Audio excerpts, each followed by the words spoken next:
अभीष्टं स्थापितं येन भूतले स्वयं रूपकदा ददाति स्वपदान्तिकं। वन्देऽहं श्रीगुरु श्रीयुतपतिकमलं श्रीगुरुं वैष्णवंश्च श्रीरूपं साग्रजातं साद्वैतं सावधूतं परिजनसहितं कृष्णचैतन्यदेवं श्री राधा कृष्णपादां नमो ओं विष्णुपादाय कृष्णप्रेष्ठाय भूतले श्रीमते भक्तिवेदांत स्वामिने नमस्ते सारस्वते देवे गौरवाणी प्रचारिणे निर्विशेष शून्यवादी पाश्चात्य देशतारिणे। हे कृष्ण करुणा सिंधु दीनबंधु जगतपते गोपेश गोपिका कांत तप्त कांचन गौरांगी राधे वृंदावनेश्वरी विष्णु वाञ्छाकल्पतरुभ्यश्च कृपासिन्धुभ्येव च जय श्री कृष्ण चैतन्य नित्यानंद श्री अद्वैत गदाधर श्रीवासादि। हरे कृष्णा कृष्णा कृष्णा हरे हरे हरे राम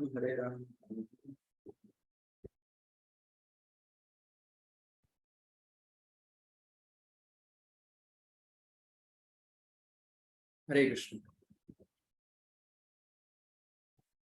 श्लोक नंबर 41 अध्याय 2 बहुत इम्पोर्टेंट श्लोक है ये, तो आप लोगों के लिए समझने के लिए बहुत आसान भी है। व्यवसायात्मिका बुद्धिर एकेह कुरुनंदन बहुशाखा ह्यनन्ताश्च बुद्धयो व्यवसायिनः। व्यवसायात्मिका बुद्धि मतलब ऐसी बुद्धि जो एक जगह स्थिर है, कृष्ण भावनामृत में स्थिर बुद्धि। एकेह कुरुनंदना, एक है कुरुनंदना का मतलब क्या है? एक ही जगह, केवल एक मात्र इस संसार में एक रूप, लेकिन बहुशाखा अनेक शाखाओं में व्यक्त रहती है निस्संदेह अनंत असीम बुद्धि। किसकी? अव्यवसायी, तो कृष्ण भावनामृत में नहीं उनकी। तो जिस मार्ग पर चलते हैं वे प्रयोजन में दृढ़ रहते हैं और उनका लक्ष्य भी एक होता है। एक कुरुनंदन जो दृढ़ प्रतिज्ञ नहीं है, उनकी बुद्धि अनेक शाखाओं में रहती है। तो इसका अर्थ समझना बहुत आसान है। व्यवसायत्मिक बुद्धि, व्यवसायी व्यक्ति कौन होता है? व्यवसायी मतलब कि बिजनेसमैन। आपने देखा होगा एक जो बिजनेसमैन होता है, जो रियल में अच्छा बिजनेसमैन होता है, वो इस तरीके से होता है कि हर वस्तु में देखता है उसको प्रॉफिट कैसे होगा, कैसे वो फायदा कमा सकता है।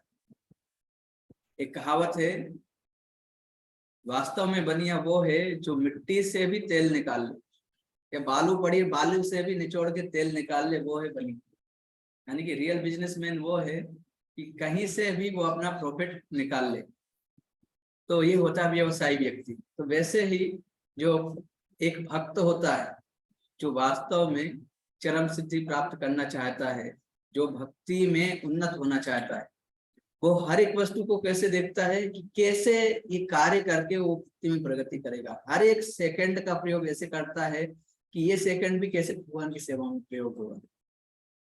हर एक वस्तु से ऐसे ही सोचता है कि ये भगवान की सेवा में कैसे लगा सकते हैं। और इस तरीके से जब उसका टारगेट होता है तो हर एक वस्तु को भगवान की सेवा में लगा भी लेता है। लेकिन अगर जो ऐसा नहीं होता है, जो दृढ़ प्रतिज्ञ नहीं है, उनका क्या होता है? उनको लगता है कि भाई भक्ति थोड़ी ना सब कुछ है, हमारी भी कुछ इच्छाएं हैं, हमें भी गाड़ी चाहिए, बंगला चाहिए, हमें थोड़ा बाहर जाके आइसक्रीम भी हमें खाना है, फूड जो किनारे सड़क के किनारे फूड मिलता है, स्ट्रीट फूड का भी हमें थोड़ा आनंद लेना है। तो ये ढेर सारी इच्छाएं होती है हमारे अंदर। सामान्यतः ये ढेर सारी इच्छाएं प्राप्त होती है, और ये ढेर सारी इच्छाओं के कारण क्या होता है, फिर सही वस्तु हमें प्राप्त, जो हमारी भक्ति है, भक्ति में प्रगति हमारी धीमी हो जाएगी, क्योंकि हम समय का और सारी वस्तुओं का ठीक से उपयोग नहीं कर पाएंगे।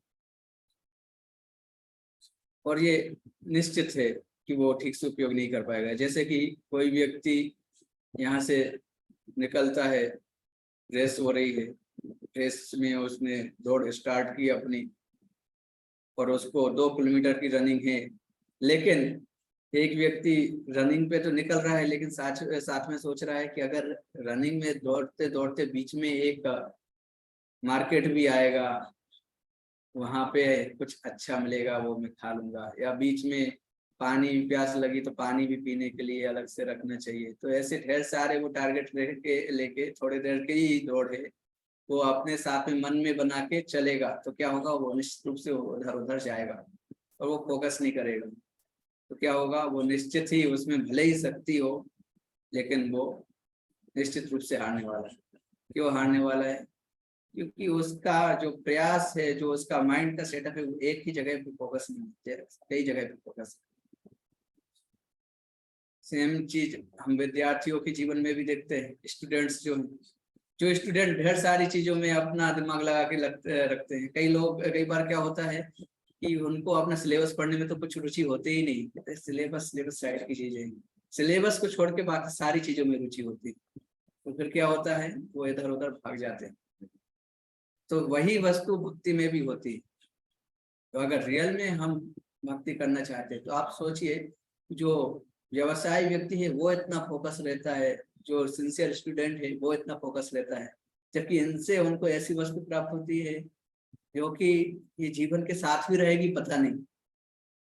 मेमोरी लॉस हो गया तो पूरी विद्या गायब, दुकान में आग लग गई कुछ बचेगा नहीं, सब खा। जीवन के साथ रहे वो भी पता नहीं, लेकिन ये तो हमारे पास जो मिलने वाला है वो जीवन के बाद भी रहने वाला है, जीवन के साथ भी। तो ऐसी वस्तु जब हमें मिल रही है तो हमारा फोकस क्यों होनी चाहिए। तो यहाँ पे श्री प्रभुपाद कह रहे हैं चेतन चरितमृत में मध्य लीला 22.62 से, श्रद्धा शब्द विश्वास कहे सुदृढ़ निश्चय, कृष्ण भक्ति कैले सर्व कर्म कृत है। यानी कि श्रद्धा शब्द का विश्वास का अर्थ क्या है? अलौकिक वस्तु में अटूट विश्वास, यानी कि भगवान में अटूट विश्वास, भक्ति के मार्ग में अटूट विश्वास होना चाहिए। यस, ये 100% सही है। पहले तो ये विश्वास होना बहुत आवश्यक है। जब तक विश्वास नहीं होगा तब तक आप करेंगे कैसे? विश्वास होना। और जब कोई कृष्ण भावनामृत के कार्यों में लगा होता है तो उसे परिवार, मानवता या राष्ट्रीयता से बंधकर कार्य करने की आवश्यकता नहीं होती। तो इस तरीके से जब कोई इस तरीके से कृष्ण भावनामृत में लगा रहता है तो और उसको अलग से कोई कार्य करने की जरूरत नहीं होती। लेकिन क्या होता है, पूर्व में किए गए कर्म, शुभ अशुभ कर्मों के फल उसे क्या करते हैं, सकाम कर्म में लगाते हैं। लेकिन क्या होता है, कृष्ण भावनामृत में जो संलग्न है व्यक्ति, वो कार्यों के शुभ और अशुभ जो भी दोनों प्रकार के फलों के लिए प्रयत्नशील नहीं रहता। उसको नहीं रहना चाहिए इसके लिए प्रयत्नशील। क्यों नहीं रहना चाहिए? अगर उसमें प्रयत्नशील रहेगा तो भक्ति में उसका फोकस नहीं रहेगा, फिर से उसकी वही श्रृंखला शुरू हो जाएगी। क्योंकि जब कोई कृष्ण भावनामृत में कार्य करना शुरू होता है तो उसके फिर शुभ अशुभ ये दोनों से परे होकर आध्यात्मिक धरातल पर कार्य होते हैं। और आध्यात्मिक धरातल पर कार्य हो रहे हैं तब उसको शुभ अशुभ की कोई चिंता नहीं करनी चाहिए, क्योंकि एक भक्त का अकाउंट होता है वो भगवान के हाथ में। भगवान देखते हैं कितने सुख की जरूरत है, कितने दुख की जरूरत है, ताकि ये भक्ति में सिंसियर हो। तो छोड़ देना चाहिए भगवान के ऊपर और केवल उसी के लिए प्रयास करना चाहिए। और ऐसा जो व्यक्ति होता है, ऐसा व्यक्ति वास्तव में दुर्लभ तो है। यहाँ पे शास्त्र वचन भी है, वासुदेव सर्वमिति सा महात्मा सुदुर्लभ, अत्यंत दुर्लभ है। नो डाउट ये दुर्लभ है, तो अचानक से हमारे साथ आएगा नहीं, लेकिन इसका मतलब ये नहीं कि कभी आएगा नहीं। तो ऐसी स्थिति आ सकती है अगर हम सिंसियर प्रयास करें। जैसे कि परीक्षा में 99% मार्क्स लाना बहुत मुश्किल है, 90% मार्क्स लाना बहुत मुश्किल है, नहीं ला सकते, बहुत दुर्लभ है। लेकिन ऐसा तो है नहीं कि वो असंभव है, आते हैं अगर आप निरंतर प्रयास करते रहेंगे, निरंतर प्रयास करते रहेंगे। और इसमें टाइम लिमिट नहीं, आप करते रहिए करते रहिए करते रहिए, कितने भी टाइम लगे आप कर सकते हैं। अगर आपका प्रयास सिंसियर होगा कम समय में हो जाएगा, कम सिंसियर होगा तो जो थोड़ा ज्यादा समय लगेगा, लेकिन आपको वस्तु प्राप्त जरूर होगी। ये भक्ति में बहुत अच्छी बात है। तो ये वस्तु यहाँ पे बताई जा रही है। और ये कार्य प्रयास कैसे किया जाता है? गुरु के शरण लेके। यस्या प्रसादात् भगवत प्रसादो यस्या प्रसादान् न गति कुतोऽपि। ध्यान वंदे गुरु श्री चरणारविंद।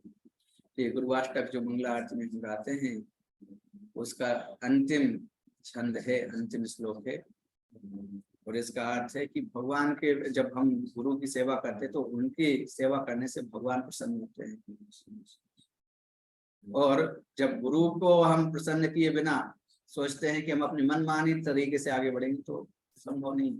इसलिए हमें चाहिए कि श्रील प्रभुपाद ने हमें बहुत परफेक्ट मार्ग दिया है, उसके अनुसार आगे बढ़ें, उनके निर्देशानुसार मंगला आरती अटेंड करें, सेवा करें और अपने जीवन को भगवान की भक्ति में लगाएं। गृहस्थ और ब्रह्मचारी सभी प्रकार के लोगों के लिए पूरी गाइडलाइंस हमें आवश्यक है। श्री प्रभुपाद की बुक्स डेली पढ़ें। अगर श्री प्रभुपाद की हम बुक्स डेली नहीं पढ़ रहे हैं तो हमें पता ही नहीं चलेगा श्री प्रभुपाद के क्या रहे। तो श्री प्रभुपाद ने इतने सारे बुक्स दिए, रात रात भर जाग कर हमारे लिए बुक्स लिखी, इसे पढ़ना चाहिए। और जब हम इस तरीके से आगे बढ़ेंगे तो हमें निश्चित रूप से सफलता प्राप्त होगी।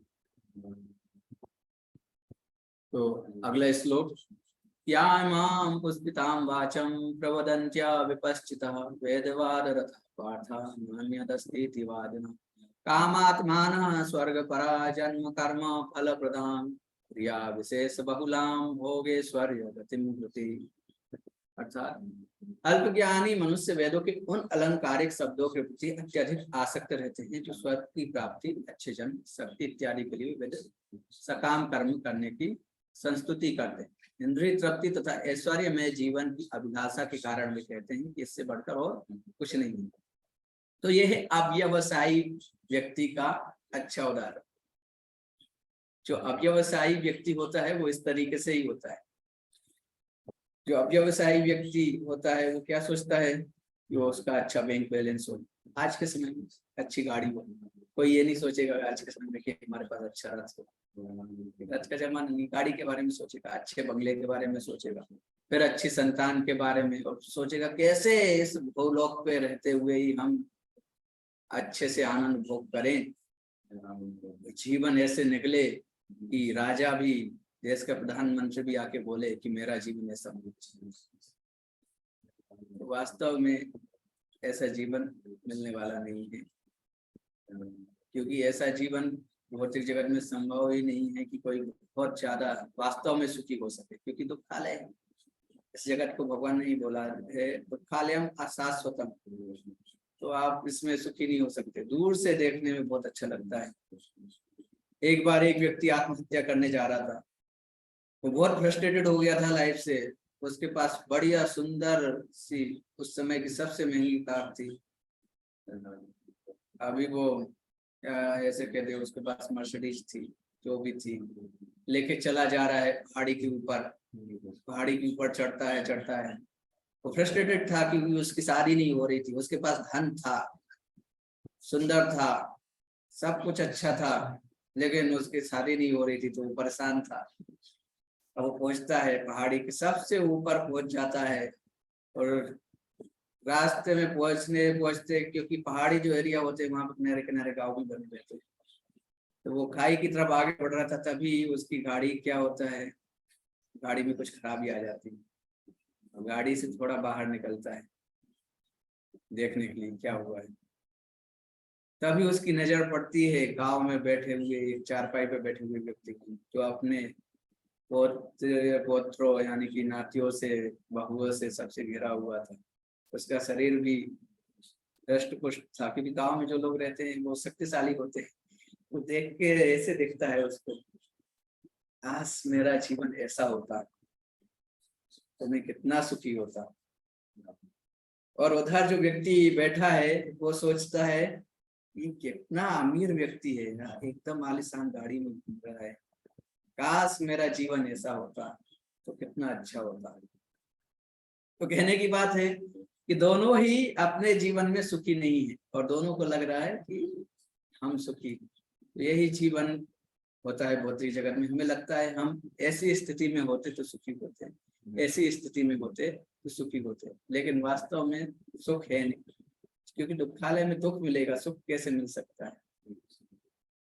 सुख मिल सकता है आपको आध्यात्मिक जगत, तो वहां जाने का हमें प्रयास करना चाहिए। वो प्रयास है भगवान की भक्ति से, भगवान की भक्ति करना चाहिए। भगवान की भक्ति करने से हमें चरम सिद्धि प्राप्त हो सकती है। और भक्ति का मार्ग बहुत आसान है। भगवान का नाम जप करो, कीर्तन में नाचो, भगवान का प्रसाद खाओ। इतना आसान मार्ग कहाँ से मिलेगा आपको? आप सोचो, जहाँ पे खाना है, पीना है, गाना है, भगवान के चरणों में हम पीते हैं, भगवान का प्रसाद खाते हैं, तो हजारों प्रकार का प्रसाद बनता है। तो इतना इतना सुगम मार्ग कितना कौन सा मिलेगा? तो भक्ति का मार्ग सुसुखम है। सुसुखम का तुम अध्ययन मतलब कि सुख नहीं, अत्यंत सुख पूर्वक ये क्रियान्वित होता है। आपने देखा होगा, आपको कीर्तन में जो आनंद मिलेगा वो कभी किसी म्यूजिक हब में जाके या कहीं पे भी जाके नहीं मिलेगा। कीर्तन में इतना आनंद है। भगवान के प्रसाद में, भगवान का प्रसाद इतना टेस्टी होता है, बाहर कोई इतनी टेस्टी डिश आपको मिल ही नहीं सकती। तो सुसुखम इसको बोला है। तो जो विषयी जीवन जीना चाहते हैं उन सबकी इसमें चर्चा है कि वो बहुत बलवान होकर पूरी पृथ्वी पर राज्य करना चाहते हैं, सुंदर स्त्रियों का संग करना चाहते हैं, सोमरस का पान करना चाहते हैं। तो ये सारे लोग जो हैं वो अव्यवसायी हैं, लेकिन हमें क्या होना है? व्यवसायी।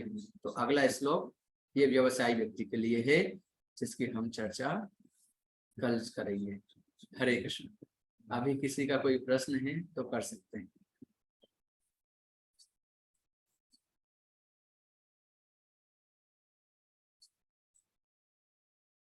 कोई प्रश्न नहीं है तो यहाँ पे हम खत्म करें। शिवम प्रभु। ओके। यस प्रभु, यस। हरे कृष्ण। श्रील प्रभुपाद की जय। श्रीमद् भगवद गीता।